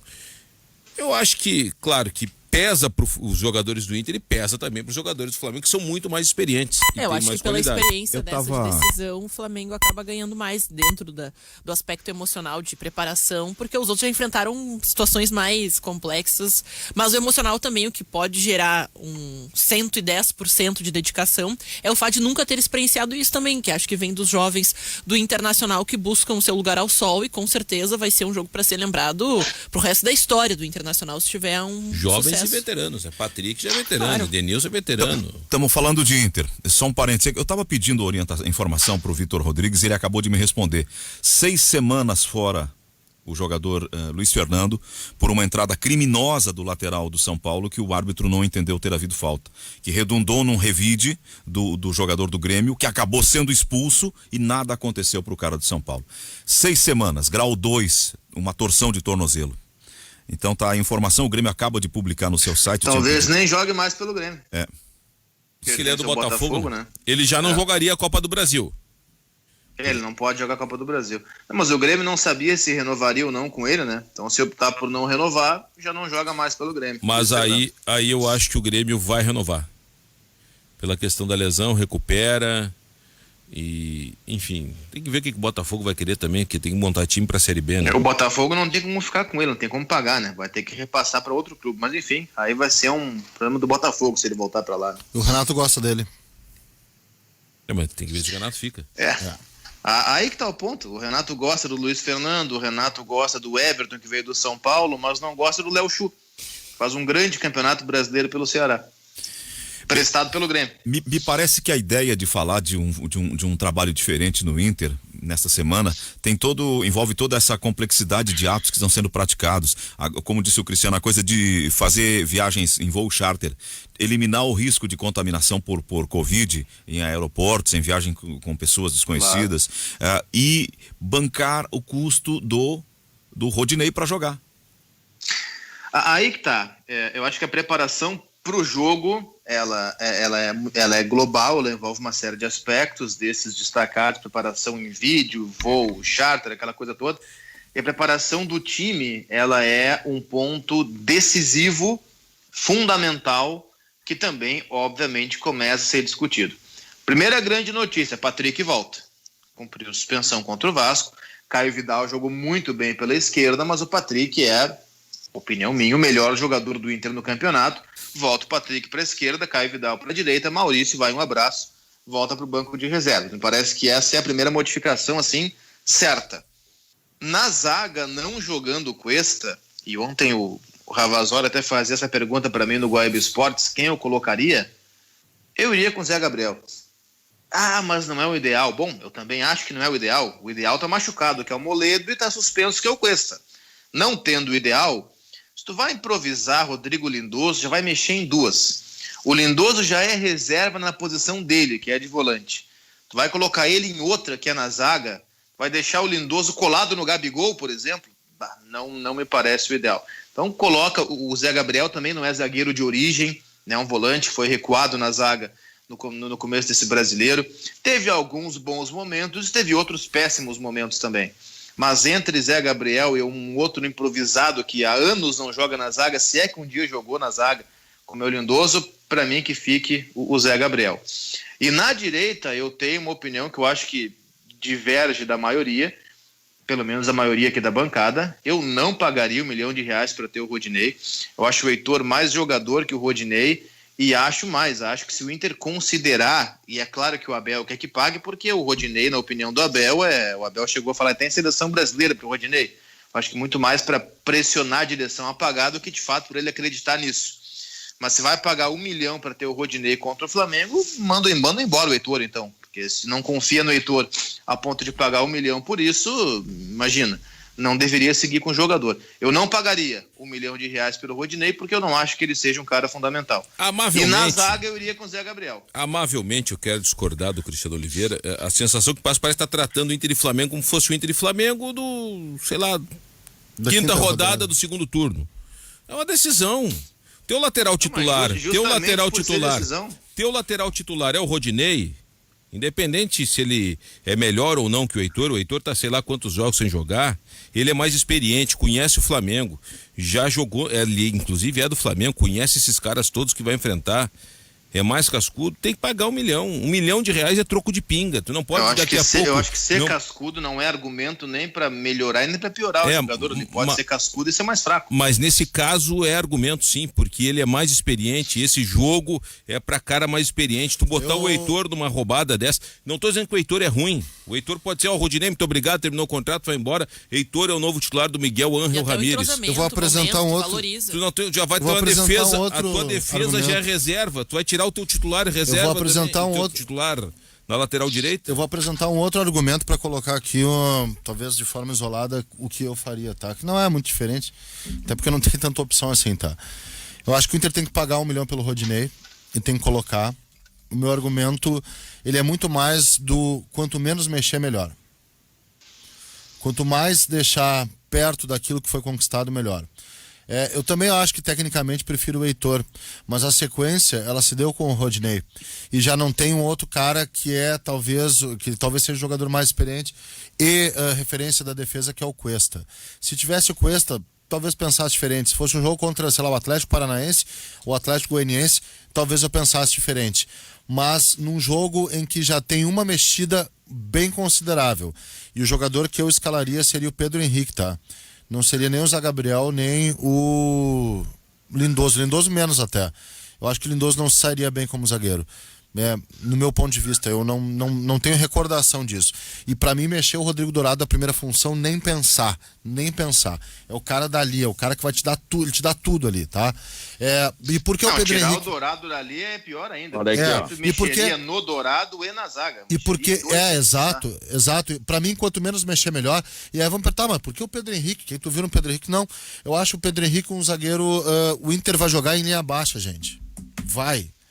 Não tem como o Inter jogar em bloco alto Pedro contra Henrique o Flamengo. É o mais alto das alternativas, tem 1,87. E ele jogando em bloco baixo, ele precisa, Orestes, de um zagueiro que defenda melhor. O Zé Gabriel talvez tenha como ponto forte o fato de ser um zagueiro que constrói, um zagueiro que dá jogo mais do que ser um bom defensor. Eu acho o Pedro Henrique com menos característica de construir e com mais característica de desarmar. O Inter vai precisar de jogadores que desarmam. Então eu pagaria, acho que tem que pagar 1 milhão pelo Rodinei e a escolha seria do Pedro Henrique, que eu nunca vi comprometer, nunca vi ser assim super brilhante, mas nesse jogo não precisa ser brilhante, precisa marcar os caras, precisa desarmar, precisa defender. Essa seria a minha opção pro Inter, sem mexer em nada no Rodrigo Dourado. O Rodrigo Dourado não pode sair dali em hipótese alguma. Eu tenho um argumento um pouco diferente, mas eu quero ouvir o Ores. Vai, Ores, por favor. É o seguinte, eu pagaria 1 milhão também pelo seguinte, ó. O Rodinei é um cara que é considerado titular e vem jogando. O entrosamento é fundamental num jogo desse. Ele está entrosado com os demais companheiros, o que não aconteceria com o Heitor, que está na reserva. Então, eu acho que vale a pena pagar esse 1 milhão, porque dali pode acontecer muita coisa boa. O pessoal já está acostumado a jogar junto com o Rodinei. Não foi contra o Goiás que o Heitor deixou o time na mão? Teve um jogo... Curitiba. Eu queria construir um raciocínio assim. Eu tô acompanhando o Rodinei. Eu nunca vi o Rodinei, seja na Ponte Preta, seja no Flamengo. Uma época o Grêmio queria contratá-lo, jogando tanto quanto ele tá jogando agora. É impressionante, ele sempre foi um jogador vigoroso, com uma explosão física boa, mas agora não é só isso. Parece que ele antes tinha umas viseiras, agora não. Ele tá construindo, ele tá destruindo, ele tá marcando, ele tá num ponto de equilíbrio entre a parte atlética, a parte física e a parte técnica, que o que o Abel falou tem uma certa empolgação, um certo exagero, mas que se compreende o porquê ele é titular e não se contesta. E diria mais, nesse momento, eu que sou um defensor do Heitor, eu não tenho nenhuma dúvida, o emocional do Rodinei também está melhor que o do Heitor. Concordo contigo. Tu colocar o Heitor agora, ele toma 2 paninhos do Bruno Henrique, se a Tucana dá uma voadora, tá expulso e deixa o Inter na mão. Então não dá pra colocar em risco. Perfeito, concordo contigo. Tá, eu entendi o teu argumento, mas o que impede, entendi mesmo, de verdade. Mas o que impede que o Rodinei não vá tomar 2 paninhos do Bruno Henrique não vai ficar maluco também. O Rodinei conhece os caras do Flamengo, só que os caras do Flamengo também conhecem o Rodinei. Mas eu acho o Rodinei assim... não é um grande marcador. Eu pagaria 1 milhão pelo Rodinei se, por exemplo, a ideia do Inter é marcar, beleza, como é no Brasileirão, baixa as linhas e sai em contra-ataque. Se o Rodinei fosse um grande marcador, e eu ontem lembrei aqui no programa que o Grêmio, certa feita, pagou 300 mil reais, valor que foi lembrado pelo Darcy Filho, que nos escuta, para ter o Pará contra o Santos, para o Pará marcar o Neymar. E naquele jogo a conjunção dos astros funcionou de tal ponto que o Pará encheu tanto o saco do Neymar que o Neymar foi expulso, porque deu uma bordoada no Pará. Mas foi só um exemplo, porque o Pará pelo menos marcar ele sabe. O Rodinei não é um grande marcador. O Heitor também não é. Beleza, também não é. Mas se o Rodinei fosse um grande marcador para esse modelo específico de jogo que o Inter vai empregar contra o Flamengo, eu entenderia. Agora, não sendo um grande marcador como ele não é, eu acho que o Inter não vai ter ganho algum com o Rodinei ao invés do Heitor. Por isso que eu não pagaria. A fala mais próxima da minha é a fala do Zé aqui, tá? Eu acho que a condição emocional, o Rodinei, ele toma paninho, ele sempre quando toma paninho, ele não me parece um jogador instável emocionalmente. E acho que o mental, ele é importante e acho que ele tá numa boa fase de confiança também. Eu acho ele um jogador, que o Abel falou de seleção brasileira, acho meio, assim, acho muito exagerado, tá? Acho que o Rodinei não tem condição de jogar numa seleção brasileira, mas acho que hoje ele é o jogador para dar essa estabilidade mental. E eu falei do Pedro Henrique porque justamente acho que ele defende melhor que o Zé Gabriel. Talvez o Zé Gabriel construa melhor, mas o Pedro Henrique defende melhor que o Zé Gabriel. E sei que acho que a escolha do Cristiano seria do Cristiano Silva seria o Lindoso para jogar na defesa. Eu não tenho essa confiança. Isso foi ontem, hoje eu não sei mais o que eu escolheria. Eu não tenho essa confiança no Lindoso como zagueiro, tá? Eu acho que é uma... Cara, é um jogo decisivo, improvisar, quanto menos improvisar, melhor. Assim, sendo bem curto e grosso, tá? Não improvisa agora. Porque tu pode marcar a carreira desse jogador para sempre. Então, quanto menos mexer, quanto menos improvisar, quanto menos deslocar, quanto menos tirar de um lugar para botar no outro, melhor. Quanto menos inventar, como gosto de falar. Quanto menos. Assim, ó, tu tem um negócio no futebol, Por isso que eu Oliveira, acho que o Rodinei tem essa característica. E fala o que o Zé até falou de outros times, que a gente também tem que colocar o componente técnico. Porque a gente, às vezes, associa sempre a característica, agora o jogador está bem. Sim, porque ele pode ter uma maneira de ser tratado diferente que lhe dê confiança. E parte, e a gente olhando pelo outro lado da moeda, a gente sempre olha, o que o técnico... Mas o técnico também tem que dar confiança e estabilidade para esse jogador. Então, Bato, vem fazendo um bom trabalho até aqui. Isso. E por uma questão, vai ficar meio falha essa coisa. Mas a gente não pode pagar 1 milhão, então tu fica no banco. Pô, daí eu imagino o cara com um emocional. O Cristiano fala, todo jogador quer chegar no ápice da sua carreira jogando uma decisão no Maracanã, trazendo um time desacreditado contra aquele que é o grande Flamengo. E o Rodinei, é o jogo da ficha técnica. Pode ser bicampeão brasileiro. O cara vai se consagrar perante a torcida. Então tu fala assim, imagina o emocional do que ele quer mostrar dentro de campo. Imagina como ele vai pisar naquele gramado. Daqui a 50 anos, quando rolar o Arquivo Guaíba e as pessoas ouvirem a gente como defasados, olha só que ridículo esse rádio que se fazia lá nos anos 2020. Olha esse narrador. Esse velho aí, como é que ele era? Olha como era. Eles vão... E aí Depende. Tem gente que vai escutar e vai dizer, aquela época que era rádio. É verdade. Aquela época, não essas coisas. E eles vão apresentar... chacretes de hoje. Aquela época os caras eram jornalistas. E eles vão apresentar, olha só como foi a narração de José Aldo Pinheiro no 1-0 do Maracanã, gol marcado por Rodinei.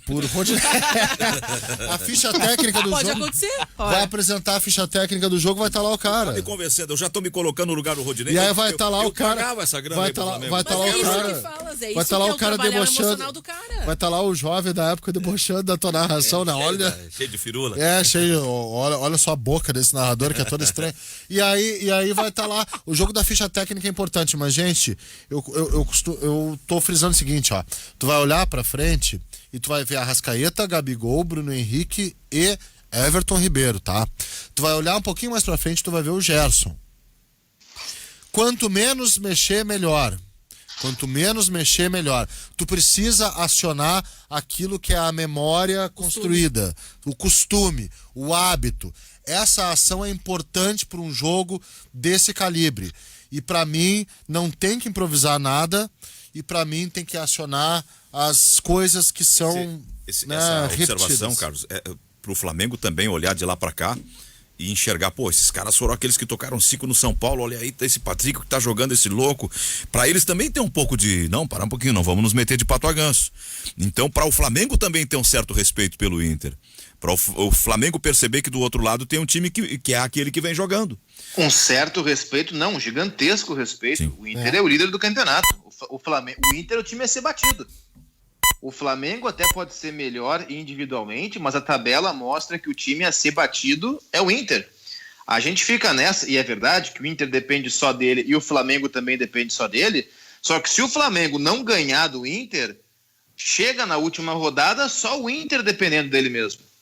Então o time a ser batido é o Inter, o Flamengo tem que olhar para o Inter com gigantesco respeito. Só tem um time que pode ser campeão brasileiro domingo, é o Inter. Só o Inter. Tem uma parte que é fundamental no jogo de domingo. A técnica, tudo bem, a categoria dos jogadores, o conjunto, mas a parte física é fundamental também, hein? E a previsão Sim, é de calor, hein?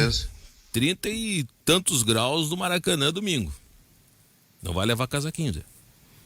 Não precisa. De qualquer maneira, um casaco vai na mala. Mas o São Paulo, o Crespo desembarcou hoje em São Paulo e trouxe a sua comissão técnica. O auxiliar, Juan Branda, preparador de goleiros, Gustavo Nepote, os preparadores físicos, Alejandro Corran e Gustavo Sato. Além do analista Tobias Corran, que deve ser parente do preparador físico Alejandro Corran. Sim, parente. Irmão, se não me engano. O que eu quero dizer com isso é que tem, então, um bom preparador de goleiros no mercado. Se chama Marquinhos, que trabalhou muito tempo no Inter, está no São Paulo já há bastante tempo. É um bom preparador de goleiros, um excelente preparador de goleiros. Se algum clube tiver interesse, Marquinhos deve estar no mercado. O São Paulo com o Crespo para a próxima temporada. Com isso, o Defensa e Justiça contratou o Sebastian Becassese, que vai para mais uma passagem no clube. era o auxiliar do Sampaoli, fez uma grande campanha de vice-campeonato argentino com Defensa e Justiça, foi para clubes maiores, foi muito mal no Independiente, foi mal no Racing e volta agora para o Defensa e Justiça. Mas E o Santos, pra BKSS, voltar pro Brasil, o BKSS foi o que eliminou o Flamengo no Maracanã. sim, o Flamengo no Maracanã, sim, foi, mas não foi campeão. O campeão da Sul-Americana agora foi o Crespo. Ele eliminou o Flamengo no Maracanã, na outra passagem dele pelo Defensa e Justiça, quando foi adiante na Sul-Americana, mas não chegou até a final. Ele foi melhor ali no Argentino, ele foi vice-campeão, perdeu para o Boca, se não me engano. Ou até para o Racing, eu acho que perdeu para o Racing, não lembro agora.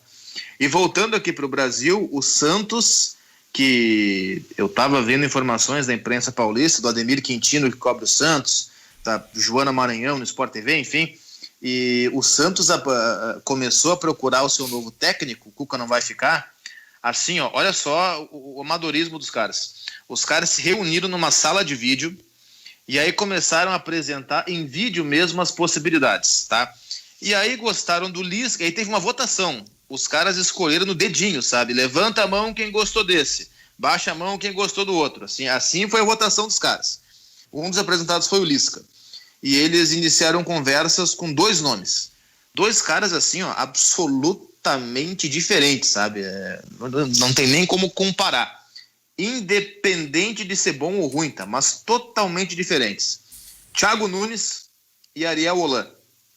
Então o Santos hoje está entre esses 2 profissionais. Thiago Nunes, que pediu muito, e Ariel Holan, que se despediu da Universidade Católica e está aí ouvindo propostas, e o Santos é uma dessas boas propostas que chegou para o Ariel Holan, técnico argentino, que fez sucesso no Independiente e estava na Universidade Católica até ontem. Olha só, deixa eu só rapidinho uma de Grêmio aqui. O Wilson Pimentel, repórter lá no Rio de Janeiro, durante muito tempo foi da Rádio Tupi. Ele tem um blog e botou aqui: Renato Portaluppi se atrai por oferta do Atlético Mineiro, mas quer decidir futuro com calma. E aqui o texto: o Renato Portaluppi tem acordo verbal para comandar o Atlético Mineiro em 2021. E o Atlético Mineiro entende que entregou uma proposta irrecusável para o Renato, e o técnico de fato considerou atrativo o projeto que lhe foi apresentado. Ainda assim, a ideia do treinador é fazer uma análise sem pressa antes de responder se aceitará a oferta do Galo. Tá aqui o texto, tá no blog torcedores.com. Apurou com uma pessoa próxima a Renato que a conversa com o Atlético Mineiro foi considerada proveitosa. Contudo, o treinador está avaliando tanto aspectos esportivos quanto financeiros nesse momento. Contudo, a principal diferença entre as partes é relacionada a salário. O treinador pediu R$2 milhões por mês para toda a sua comissão técnica. O pacote inclui o auxiliar técnico, preparador físico, preparador de goleiros, analista de desempenho e observador técnico. Olha, eu não sabia que o Renato tinha esse pacotão todo. Ele vai formar um pacote lá. Eu sei que ele tem o Alexandre Mendes, que é o... Ele vai levar o preparador físico? Não, ele tem... na matéria diz que ele pediu R$2 milhões para dividir com a sua comissão técnica. O auxiliar, que é dele, fiel escudeiro, Alexandre Mendes. Uhum. Eu não conheço um preparador físico do Renato. O resto ele vai formar, capaz de levar o próprio do Grêmio. Pode ser, como pode não ser, não sei. Mas enfim, a matéria que ele pediu pro pacote. O pessoal da analista de desempenho do Grêmio é um dos mais cobiçados por times do Brasil. Assim. Sim, mas só que o Renato tá ouvindo agora, né? Porque o ano passado ele não escutava os caras lá. Preparação física do Grêmio não, né? Como havia um abismo em relação ao que o Atlético Mineiro considera ser dentro da realidade, a diretoria atleticana ofertou uma bonificação de 11 milhões no ato da assinatura de contrato. Luvas. A princípio, o acordo terá duração até dezembro de 22. Além disso, o Atlético também concordou com outras exigências do Renato, como auxílio hospedagem, viagens para o Rio de Janeiro, onde tem residência fixa, e bônus por títulos conquistados ao longo do compromisso. Renato tem contrato com o Grêmio até o fim de fevereiro, apesar de manifestar o interesse de seguir no tricolor imortal. O treinador condicionou sua permanência no clube à formação de uma equipe capaz de brigar por títulos em 21. Flamengo seria um potencial concorrente do Atlético Mineiro para ter o Renato Gaúcho, mas a diretoria rubro-negra foi desaconselhada a apresentar uma oferta por Renato agora. Afinal, o treinador não pretende transformar o seu futuro em uma novela. De acordo com o jornalista Henrique Musi, da Rádio Liberdade FM, Isso é no Rio de Janeiro, tá? Não é a Liberdade aqui. As partes têm um acordo verbal. A pedido do treinador, o Atlético Mineiro vai aguardar a decisão da Copa do Brasil entre Grêmio e Palmeiras para fazer um anúncio oficial. Renato é considerado uma unanimidade internamente. Com um dos maiores patrocínios do futebol brasileiro e um elenco valorizado, o Atlético pode dar a Renato a condição de brigar pela Copa Libertadores da América e o Campeonato Brasileiro de 21. Tá aí o Wilson Pimentel no torcedores.com. Só uma correção, eu falei de Joana Maranhão, repórter do Santos, do Sandro Corrêa. Joana de Assis, Joana Maranhão é a nadadora. Tá? Só para fazer a correção. E sobre essas informações aí trazidas pelo Silva, não sei, tu vai chamar alguém agora, Zé? Não, eu vou fazer o intervalo, são 12h37 tá. agora. Não, eu ia repercutir esse texto, mas pode ser depois. Não, mas vamos lá, não tem problema. Não, é só para manter esse assunto, porque no Atlético Mineiro, caso o Renato aceite essa proposta, que é tentadora, imagina, 11 milhões de reais por uma assinatura. Né? Chega o papel timbrado, o Renato pega uma caneta, assina e na hora pinga 11 milhões na conta, por luva, só por assinar o contrato, imagina. E aí o Renato não vai poder reclamar de investimento, né? O Atlético acabou de contratar, negociava há muito tempo e ontem fechou com o Nátio Fernandes, do River Plate, e vai pagar 30 milhões de reais pelo jogador de 31 anos. O mesmo Atlético que já tem o Hulk para a próxima temporada, tem muito investimento feito pelo Atlético Mineiro. O BKSS era do Racing, né? É o que eliminou o Flamengo. Eliminou o Flamengo pelo Racing. Tem uma informação que... Ele era do Defensa e Justiça, foi vice-campeão argentino, rodou por Independiente, Racing, não foi bem nenhum dos dois, e agora voltou para Defensa e Justiça. Tem uma informação que houve um desgaste na relação e ele não está muito conforme na seleção brasileira, que é o preparador Fábio Maceridian. E há um grupo no Grêmio internamente tentando convencer o presidente da ideia de contratá-lo, que vem nele o melhor preparador físico da América do Sul. Então é um assunto que talvez nos próximos dias possa ganhar corpo, possa... Grêmio? É. O Fábio Maceridian é excelente preparador físico. Trabalhou no Grêmio já e trabalhou no Inter. Há um sentimento de frustração porque o Grêmio perdeu ele para a vontade do Luiz Felipe Scolari, que queria colocar o Darlan Schneider. Ali foi um crime. Quando foi isso? Quando o Filipão veio para o Grêmio, era o Maceridian o preparador físico. E o Grêmio tirou ele. Mas o Darlan Schneider não veio com o Filipão. Veio com o Filipão? Dá uma olhada nisso. A informação que eu recebi é essa. Foi quando o Filipão voltou pro Grêmio depois da Copa de 14. Mas voltou com o Darlan Schneider? Ele já não estava mais com o Darlan? Não, ele voltou. Ele não estava e trouxe para cá. Então essa informação que há um grupo que quer convencer a direção do Grêmio, o pessoal da comissão técnica, o presidente, de fazer uma investida no Fábio para trazê-lo para o Grêmio, porque estaria suscetível a propostas em função de um eventual desgaste na comissão técnica da seleção brasileira. Quem me passou é uma pessoa que já me deu outras informações que se confirmaram, então eu tenho confiança em quem me disse isso, por isso que eu estou compartilhando com os nossos ouvintes. O Darlan voltou para o Grêmio em 2014. Normalmente de consultar a data aqui, é isso aí. Normalmente eu não dou informações, porque minha função não é ser repórter. Eu passo pro Pfeiffer aquilo que eu ouço, eu recebo como especulação, e o Pfeiffer diz: não, Zé Aldo, quem é a tua fonte? Porque eu falei, tá confirmado isso. Então toda a informação que o Pfeiffer traz aqui é tudo que passa pra ele. Não, algumas, muito poucas. Até a fonte do Pfeiffer queria saber. Então a informação... consulta o especialista. É porque é chamado contra-prova, né? Eu digo alguma coisa. O Zé Aldo tá dizendo o seguinte, ó, quando o Pfeiffer erra é o Pfeiffer, quando o Pfeiffer acerta é o Zé Aldo. É isso que ele tá dando a entender. Sacanalice, claro não que eu tô tem brincando. limite. A informação, então, você entendia que o Grêmio vai buscar o Maceridian para 2021. Não é que vá buscar. Que estuda buscar. Há um grupo que está pressionando, sabendo que ele está desgastado na comissão técnica da seleção, para que o presidente invista para trazê-lo, porque vê nele o melhor preparador físico da América do Sul. Gente que as referências sobre ele são muito boas, né? Todas muito boas. Ninguém chega à seleção brasileira à toa, né? Não, são excelentes, mas sinceramente, o Grêmio tinha um baita preparador físico, mandou embora. Também da seleção brasileira, mandou embora. Tinha o Rogerinho aqui, tava aqui. Sim. E, enfim. E vai pagar 3 vezes mais que pagaria pro Rogerinho. Não que o Maceredian não mereça, ele merece, é um excelente profissional. Mas sabe, tem coisas que não dá pra. Às vezes o barato sai caro, sabe? Foi o que aconteceu no começo do ano. Trocou a comissão técnica por uma mais barata. 12:41, nós estamos com o Ganhando o Jogo pela Guaíba para o Banco Banrisul. Horrível, nós tornamos o nosso Ganhando o Jogo aqui pela Rádio Guaíba, retornamos. Oba. Vamos lá então. O carnaval, o Ganhando o Jogo na Guaíba. É quase um carnaval na casa Me do lembrei Zé. agora do Ligas Carnaval. O Ganhando o Jogo aqui pela Rádio Guaíba para o Banrisul Digital. Resolva o que quiser sem precisar sair de casa. Bem, nós retomamos o programa nessa reta final. Nós já falamos sobre Grêmio, sobre Inter, sobre vários assuntos. Falamos sobre arbitragem. A arbitragem, aliás, do Inter, nós Rafael Klaus. Nós referimos o Klaus, Rafael Klaus. mas é uma equipe completa. Hoje pela manhã, agora nós conversávamos com o Cristiano. O Klaus é o árbitro, mas ele tem o Marcel Van Gassen e a Neuza Bach nas bandeiras, como assistentes, árbitro assistentes. E no VAR ele tem o Rodrigo Guarizo do Amaral. E os assistentes do VAR são o Vinícius Furlan e o Vitor Matestaine. Esses eu não conheço. Os caras do VAR a gente não conhece. O observador do VAR é o Alício Pena Júnior. Uau, o Alício é gente boa, mineiro. Não sei se é gente boa, não. Parceirão, é companheiro A de... única coisa que eu gostaria que ficasse, claro, que além da boa arbitragem do Rafael Klaus, é que o VAR esteja calibrado. Não, tá tudo Isso, calibrado. de preferência o operador do VAR tem que funcionar. Seria bom que a cabine também funcione. Se conseguirem calibrar a imagem também vai ser legal.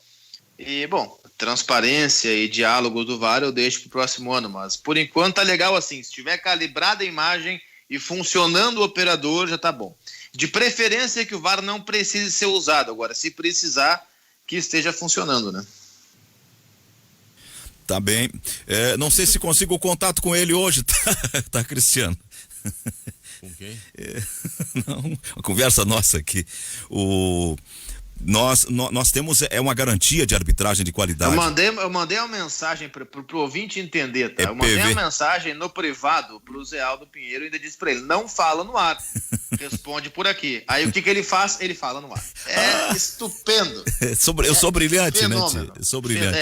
Pelo menos ainda não disse o assunto, né? Que é o mais... Só que vai ver o que vai acontecer. É que o assunto é futebol. Mas, o enfim, assunto é futebol. Nada para se trazer agora. Só para esclarecer para os ouvintes, eu não chego na minha fonte diretamente porque eu não tenho contato com a minha fonte. Eu tenho contato com uma pessoa que tem contato com a minha fonte. Tá bem, não te afunda, deixa assim. Vira o jogo. Champions League hoje, aquela minha coisa. fonte tá sem celular no meio do mato. O meu contato. Olha aí, ó. Na fazenda. Não, tá. Como é que é? O Zé Aldo onde tá. Alfarrolas? Não, vocês estão confundindo. Se atrapalharam agora, estão bem confusos, não tem nada a ver. E eu já te disse. Hoje é dia do repórter, eu tô só catando. E eu já te disse que não disse quem é a fonte, mas já te disse que não posso falar por razões que tu sabe bem, né? Fala, O Zé Aldo é um cara legal, o Zé Aldo é um cara tão legal que quando a informação que chega para ele é boa, ele quer compartilhar com todo mundo. Por isso que ele levou pro ar o troço. Não, sabe o que acontece? Às vezes tu tá caminhando na rua da praia, tu bate com um cara. Um dia eu tô sentado, não me lembro onde, um cara me ligou, vem cá, saiu a relação dos jogadores que vão atuar amanhã, não tá o fulano aqui. Eu digo, como assim? O cara tinha tido contato com alguém do mundo interior do ambiente do tricolor. Aí eu falei com o Pfeiffer, tô confessando como as notícias chegam a gente. E o Pfeiffer confirmou com uma fonte que é do mundo interior. Aí o cara ficou, mas como é que chegou isso no Zé Aldo? De onde tu tirou isso aí, alemão? Como é que ele... Prestem bem atenção, senhores e senhoras guaibeiros e guaibeiras, que nós estamos falando só de informações e pessoas potentes do lado tricolor, porque no lado vermelho nunca o Zé Aldo trombou com alguém na rua da praia, ou foi não sei aonde, e disse, avisa lá o Cristiano. Então eu vou contar uma coisa. Não, ao contrário, já tem mais acesso das coisas do Inter às vezes do que das coisas do Grêmio. Mas nunca me passou nada, então o problema é comigo. Eu vou contar uma coisa. Então tu te prepara.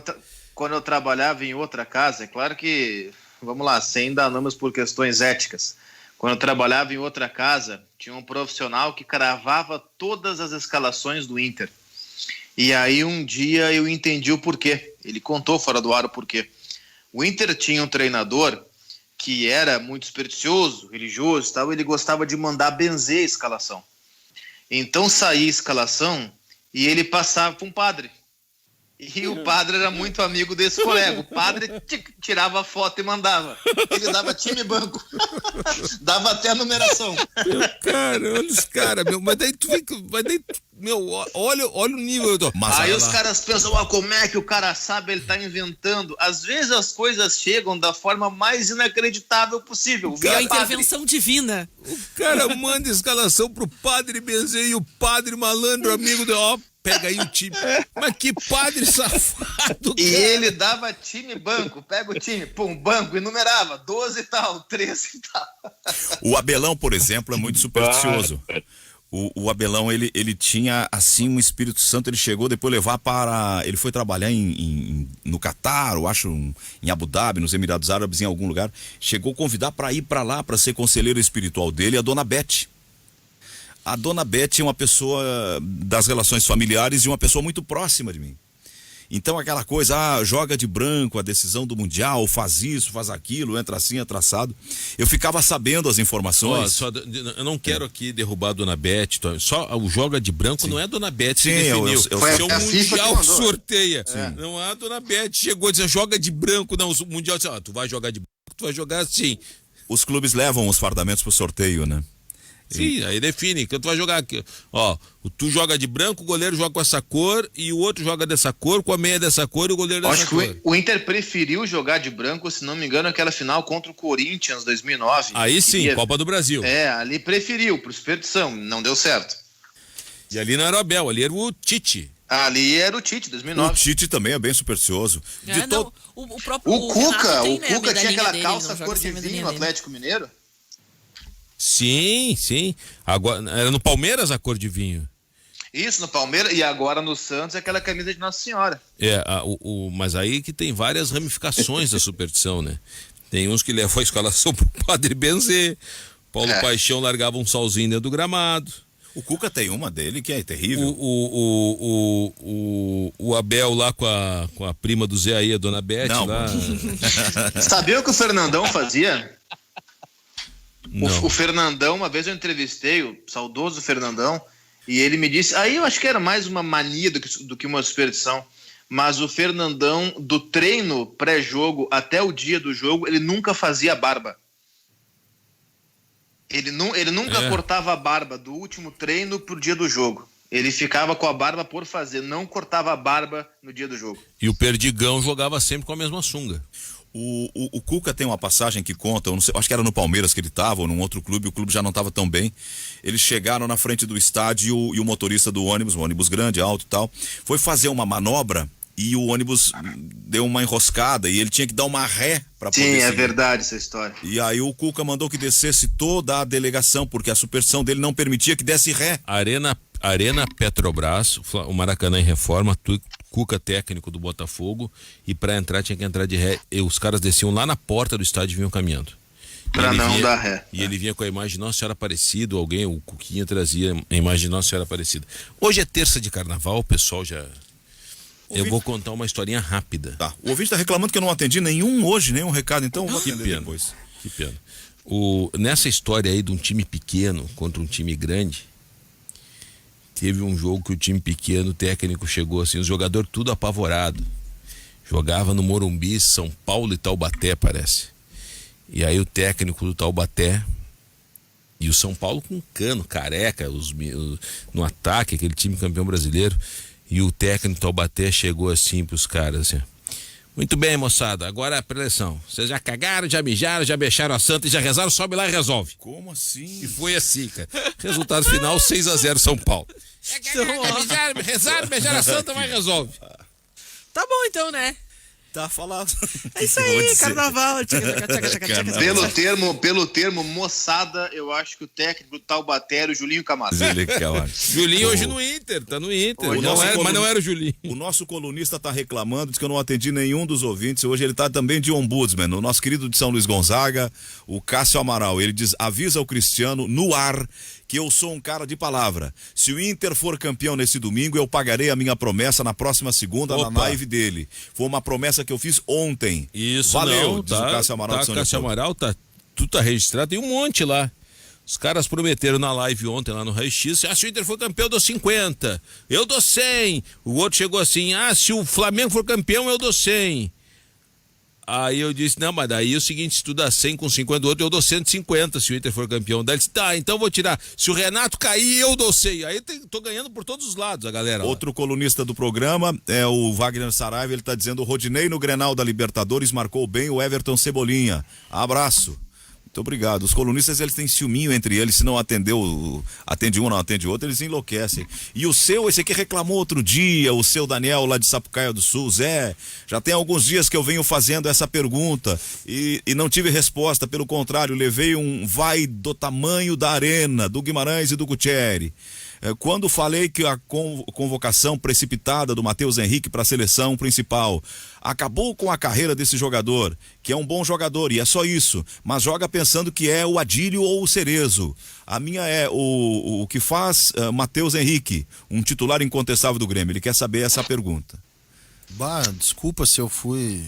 Tu não deu retorno pra ele, mas não lembro. Não tinha prestado atenção. Ele é titular porque ele é bom jogador. Ele é bom jogador, só que ele precisa dar um jeito nele, né? Senão ele não vai. Senão perde posição. Tá? Não acho que. Ele precisa ser orientado. Senão perde posição. Toco de Sentinela do Sul. De novo querem levar o Renato? Querer 2 milhões é fácil. Vá com Deus. Olha o Toco querendo o Renato longe da arena. E eu vou te falar o seguinte, essa história de valor é interessante. Eu queria ser pobre por um dia. Eu também, porque eu já sou em todos os outros. Só por um dia eu queria ter dinheiro nos outros todos. Bom dia, Zé. Queria saber a opinião de cada um do debate. Se o Inter confirmar o título, entraria no currículo do último maior ídolo colorado, D'Alessandro, o tetracampeonato, já que o mesmo atuou aproximadamente um turno e meio pelo... Mas tem que trazer o Dali aqui e botar a faixa nele, pô. Não só o Dali. Entra de todos que participaram, isso já foi debatido. Musto tem que receber faixa. Musto, Cudê, Marcelo Medeiros, Caetano, todos aqueles que já saíram têm que receber, participaram, né? O Dali tá lá no Uruguai trabalhando. O presidente Alessandro Barcelos vai ganhar 2. Porque ele foi vice de futebol um período, depois virou presidente, então ele ganha 2. Serginho de o São Paulo Cepé Brax também, né? Vai ganhar como primeiro da primeira e segundo da segunda, né? Vai ganhar a medalhinha de prata da Série B também. Serginho de São Cepé, sem dúvida, se confirmarem, são duas boas notícias. Uma, a saída, e a outra, a chegada. Entre tantas desilusões, algo auspicioso, diz o Serginho de São Cepé. Eu não sei do que ele tá falando, mas eu acho que ele tá comentando aqui. Pois eu achei o recado muito bonito. Eu não entendi o porquê, mas o recado é bonito. Gostei da distribuição das palavras. Vou me permitir concluir que ele tá considerando a saída do Renato e a chegada do Fábio, mas o Fábio é uma vontade de algumas pessoas que cercam o presidente e uma informação relacionada com um momento ruim no ambiente da seleção, pelo que dizem. Só uma coisa, olha só, eu sou rapidinho, só para não perder esse gancho de uma ceredia. Eu sou contra a renovação do Renato, tá? Acho que o Renato já deu o que tinha que dar. Só que tem um grande problema nisso tudo aí. Se o Grêmio não ganha a final da Copa do Brasil, o Grêmio tem uma pré-Libertadores para jogar 48 horas depois da final da Copa do Brasil. Tu imagina, o Grêmio vai fazer o quê? Vai jogar pré-Libertadores com o interino? Porque não vai um outro técnico chegar com a sua comissão técnica 2 dias. Os caras não vão saber nem o nome dos jogadores e vão estar comandando o time numa pré-Libertadores. Vai ser complicado isso. E outra coisa, tu vai contratar o Fábio Mascheredian e se porventura o Renato sair, o novo técnico, ele deve chegar com a sua comissão técnica. Por exemplo, o Cuca, ele vem com o Omar Feitosa, preparador físico, e o Cuquinha auxiliar. O Thiago Nunes, ele tem um preparador físico. Não, mas já tá aqui o Fábio Mascheredian. Então eu não vou. Se o Inter for campeão, não vai ser por falta de investimentos. O que ganhou o Santos, Inter e Fluminense. Cleiton Reis está dizendo. Tá fazendo uma indagação aqui. Cleiton, querido, são 12,58. Sim, é uma constatação de que times que investiram pouco e apostaram na base ou por necessidade usaram a base, acabaram tendo bons resultados. Se dão melhor. O importante é saber investir. E o Fluminense já passou o Grêmio ontem. O Fluminense faz uma campanha, o Carlos Guimarães lá no começo do programa lembrou, muito interessante com o comando do Marcão. Depois do Papito, o Marcão estabilizou o time e continuou recuperando, mesmo sem o Dodge, com outros meninos, ele tá... 3 gols do Fluminense ontem, os 3 da categoria de base. John Kennedy, Martinelli e Samuel. Um abraço para todos que estão conosco, muito obrigado. Estão entrando mensagem agora, comecei a atender, mas bateu, tá na hora. Ana, obrigado. Cristianos, obrigado. Carlos, obrigado. Tá o Oreste ainda aí? Padrinho? Tchau, tchau, Oreste. Tchau para todo mundo. Vem aí as notícias do correspondente Guaíba com a Fernanda Bagatini. Depois tem o